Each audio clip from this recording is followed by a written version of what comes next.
Welcome to Vaping with Thesis. I am Nas, aka Thesis himself, and today we have got the Trinity by Smok. I want to give a big shout out to Mighty Rose. She's the one that sent this out for review, as well as, where did it go? My Ninja Kitty Gary for sending this bad boy out for my birthday. Thank you so much, bro. That beautiful Vikings purple / Prince. You know what you gotta do to make sure your shit's safe is grab it by the fucking blade. Don't listen to me, I don't know what I'm doing. Also want to give a big shout out to my girl Tina, the resident lesbian. Right there, bam, that box. She sent a brand new camera, an identical one to that one right there, just so we can have dual angles during the reviews. Now this one's not going to start with the dual angles simply because I don't have the actual tripod yet. It will be here within a couple of days. So look forward to those reviews. Better quality, better channel experience because of the NinjaMilitia. With that said, fuck the small talk. Let's go and get into the Smok Trinity. MTL my ass. Wait a second, before we get up close, all I did was just set this down. I just set the Trinity down, and look at, that's the type of shit I'm talking about right there. Smok quality. Get a rhythm. Real quick, my Ninja Kitties. Today we've got the Smok Trinity Alpha. First and foremost, we got the box. Let's go and give it a little fistula. Just like that. Bam, sauce. We got the Trinity that sits right here. We'll delve into that momentarily. I want to show you in the back. We've got this. That's all your contents and whatnot. Then, of course, we got your scratch and sift to tell if it's a clone. That's hilarious because really it is. If we want to get real honest about it. You feel me? And then we've got nothing else. You can make yourself a cool little ramp like this. Maybe if you want to put this here. Put that there, get yourself a tech deck, just like turns to a quarter pipe. Then we got open cell phone, we pop it up like this, and we've got the beneaths. Our charging cable, roughly 14 inches. Nothing to write home about. It is flat. It's not completely flat, but it's getting there. And then we've got, of course, our little dangly bit from around your neck if you want to represent Smok. And then we do got the manual right there, as well as a little warranty information. Let's just face it. E-cig warranties mostly suck unless you're getting something that's a little more high-end, like the paranormal, something along those lines. With that said, let's go and pop this back in, and we're going to start with the gripes. Fuck this device. I want to give a big shout out to the sponsor of this episode, podjuice55.com, coupon code Thesis15. This is what I'm rocking inside of the Trinity, as well as all my pod devices, specifically because it takes out the mystery factor of what it's supposed to taste like. With that said, let's go ahead and talk about the flavor component. Bam! We've got the Smok Nord coil, 0.6 ohms, and this is going to be your Nord mesh direct to lung coil. You can see the wideness or the thickness of the bore. Let's go and zoom in quick. You can see how wide that bore is. This is a direct to lung vape. This is going to more suit your vaping style. That's going to suck right in and breathe right out. Now, of course, this is the MTL that I've gotten here because that's what I was most curious about. This is by far and away one of the most disappointing MTL quote-unquote systems I've ever used. The fact that they have the balls to call this a mouth-to-lung leads me to believe that someone is not doing their research. And by that I mean Smok. Whoever's engineering this shit and calling this an MTL, they are liars. Not something I would consider an MTL. Way too loose. Now, more facts and figures. This is a 2.8 milliliter reservoir, as well as a replaceable coil. You guys already saw that. Slide to fill, by far and away one of the worst ideas ever to enter into the vape industry, in my opinion. I fucking hate slide to fill systems specifically because they open up in your pocket. This is no exception, though it is a little bit more rare because it does sit directly in the middle of the top of that deck. The entrance of the airflow is going to sit right next to that cap, so of course if you do fuck up and get any liquid off to the side, it is going to go down into your airflow chamber, which does suck. But it's one of those things where if and you're willing to pay the 30 bucks or the 40 bucks for the device, with the airflow sitting right here, you are unable to cover it up when you take a hit to make that MTL a little bit more tight. So that airflow is what it is. There is no changing it, period, end of sentence. The rest of it is a unibody. It is almost seamless except for when we pop. Look at this. The amount of liquid that comes out of this from the leakage is fucking ridiculous. Look at the amount of liquid right there. Oh my good God. On the face of the device, you've got your fire button, you got your power selection button, that's going to be every time you hit it, and then you got your soft, your neutral, or your normal, and then of course your high. High is going to run 30 watts maximum with the 0.6 ohm Nord coil right there. Let's go and take a puff on high. Now, just to be fair, when I took a hit just now, you heard all that gurgling. That was because I took this coil out and put it back in. I want to be super clear about this. This has leaked more than any pod system I've used in the past year. Non-stop leakage. This is supposed to be a super tight seal with those O-rings. Even when I've refilled this, even when I've completely cleaned it out, which I just did before I brought it up close, all this liquid that you can see in the bottom here, that had nothing to do with me taking the coil out and putting it back in. It was leaking just this same amount before I actually took this coil out for this section of the video. Period. End of sentence. You do have two contacts right here. They look gold. They're probably brass. They are spring loaded. Pop this back in. Swag of lumps. And now we're getting back to the side panel. We do have the micro USB, top rated at 0.7 amps. Not a fast charge whatsoever, especially for a 1000 milliamp hour battery. This battery being 1000 milliamp hour at high should last 3 to 4 hours depending on how much you vape. For myself, I've gotten it to last around that. Maybe 5 hours if I vape a little bit less. I'm going to take another puff. God, the flavor on these things are ridiculous though. The fucking Smok coils, for whatever reason, in the past 6 months to 8 months, have come up with a lot of good tasting coils. I can't taste the coil. The coil is simply a vehicle for that liquid to be a true to flavor right into your mouth. The drip tip is 510. You pop it off like that. You can find some smaller bore drip tips.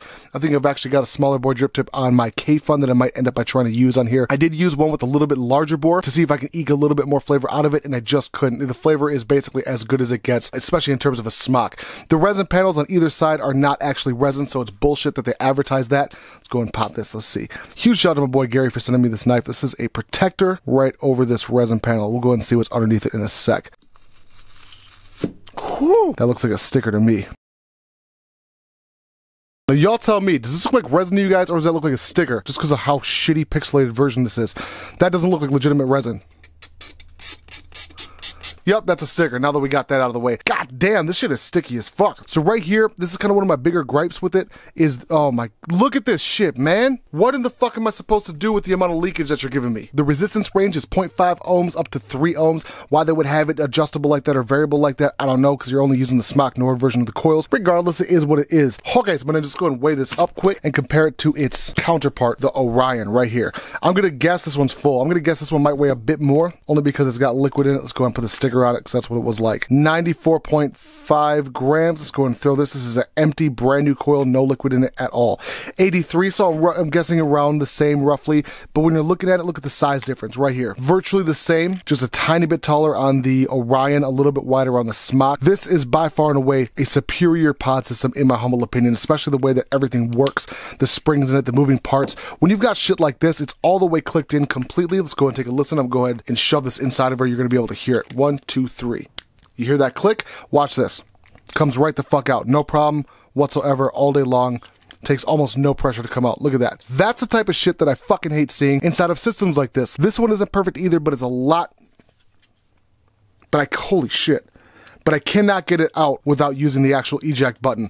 That's the kind of stuff that I want to see. If you're going to charge roughly the same price for the Smok as you do the Q, this is the stuff I look for. Which one is going to be better quality, especially in the long term? The biggest difference being is, of course, this one is not adjustable, the Q anyway. The high, normal, soft setting on here is nice to have, but in reality, you've got to vape it on high in order for it to be even usable, in my opinion. My overall experience with this thing has been generally, I want to say, a 4 out of 10. The flavor on it is phenomenal. Flavor is like 7.8 out of 10. Everything else, though, it renders it useless in my opinion. The fact that it's leaking this much, especially with that MTL coil, not only means that I'm not going to be able to use it, but I don't trust it. I don't want to trust this thing sitting in my pocket with that amount of liquid going into electronics.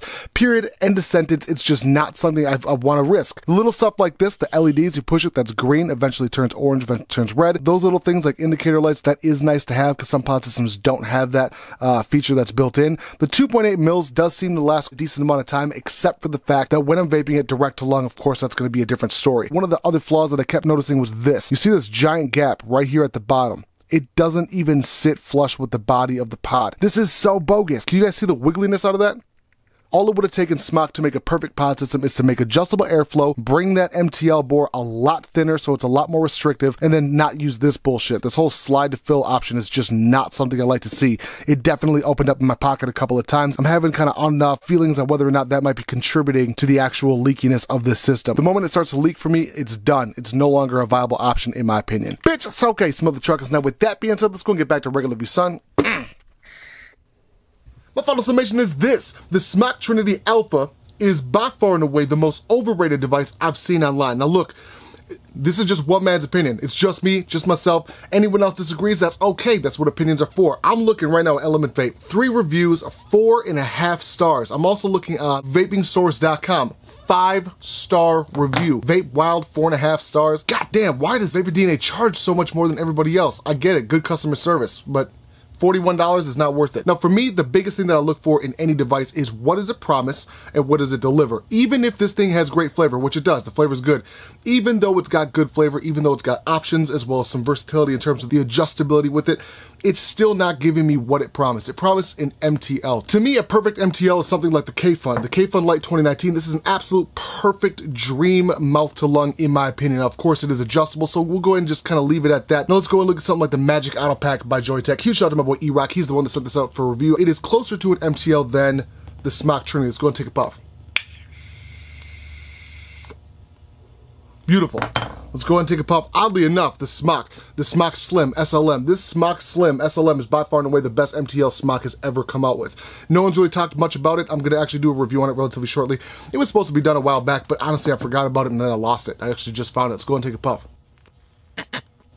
MTL heaven right there. It is a bit tight, preferably a little bit looser than that, but you know what? They killed it. This is indefinite MTL. Listen to the way that it inhales. Listen carefully.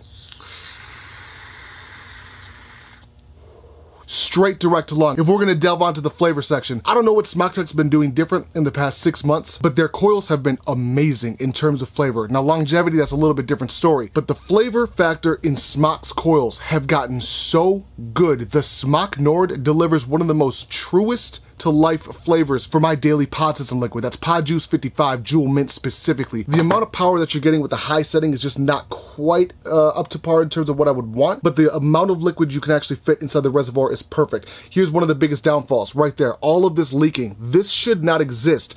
I don't give a fuck how good your coils are in terms of flavor. When I'm getting this much liquid coming out of a pod, unacceptable. The auto pack, here's a good example right here. The Magic auto pack. Not one drop. All I did was touch the Trinity. All I did was just touch the pod. Look at how much liquid is coming out of it. Look at that. That's my fingers from the Trinity pod. This is only a few days old. This should not be doing this already. This is not a reliable way to secure the device because it's been in my pocket a couple of times. It's come open. You guys saw the intro. All I did was set it down. The fact that it popped out that easily is not acceptable in my opinion. The overall quality though, I will say is very SmokTech-esque as it gives you an illusion of higher end feeling. It gives you the illusion that it feels good right up until you feel something like the Orion. If you're in between, say, the Orion versus the Trinity, just go with the Orion. The Orion's not even the world's greatest pod system, not the world's greatest vape I've ever used, but it's definitely leaps and bounds better than this, especially in terms of versatility with the adjustable airflow. Now the drip tip itself is replaceable. I do like the fact that it, oh shit, I just popped this out. Look at that. All the way in. Look at that. The fuck good is this? The drip tip is your solid, regular, standard 510 drip tip. You can find something with a little bit thinner inner diameter in terms of the 510, but why would you want to? I want this just to be adjustable out of the box. Just to give you an idea, rocking a 55 milligram salt nick. The low setting on this thing should be enough. The medium setting should be enough. The high setting should be more than enough, and it's not. I'm still not getting the throw hit and the amount of power that I'd like out of it. And I think that the airflow is more to blame than the actual power, because if it had a little bit less airflow, you'd be able to get a little bit more of a denser vape. Let's go ahead and make this case right here. The SLM gives off a lot less power, yet at the same time I'm getting a much better throat hit because of the restrictiveness of the airflow. Bitch, it's okay, some other truckers. Now with that being said, the overall look of it is beautiful. I think it's a really nice looking device. If this whole portion actually sat down flat to where it's supposed to be, it would look even better. The fact that the slide to fill is this loose after only a couple of days of use it makes it, it renders it virtually useless in my opinion. It's opened up a couple of times in my pocket. You guys know how I have gripes with slide to fill or slide to open top caps. I'm just not a huge fan of that in general. With that said, the amount of space that it gives you, you could fit an eyedropper if you really wanted to. It gets kind of messy. I don't like slide to fill for that reason specifically. In fact, people complain constantly about the K-Fun being bottom fill. I really don't fucking mind a bottom fill like that. As long as you're using a high milligram nic salt, it's not going to matter because it's an MTL. You don't go through liquid like you do on like a regular sub-ohm system. It wouldn't bother me so much if in this system was better than something like the Orion, because it's in direct competition with the Orion. At virtually, you know, you can find the Orion, the Go version for what, I don't know, 40 bucks, 30 bucks, virtually anywhere. Granted, some of them don't come with pods. This one does, and I still say that the Orion's worth it. It's just worth the extra cost of the pods than the Smok. The only nice side about the Trinity that I do like is that you can get the coils anywhere. If that's something you really, really don't want to do is order online, then be my guest and get this, and you can get the coils virtually anywhere. That is a good upgrade. Is it worth the money? Absolutely not. I just don't think it's worth the headache in terms of this coming out like that. The leaking's not worth the headache. It says MTL. It's not. It's not delivering what it promised. Period. End of sentence. Now, real quick in the comment section, do you guys think that this is a direct clone, or do you think this is quote-unquote innovation? I'm actually curious on people's thoughts on this because I have my own feelings about it. Bitch, it's okay, some of the truckers. Now, with that being said, I want to tell y'all that I appreciate y'all for vaping with Thesis. It is your boy Thesis. I'm out.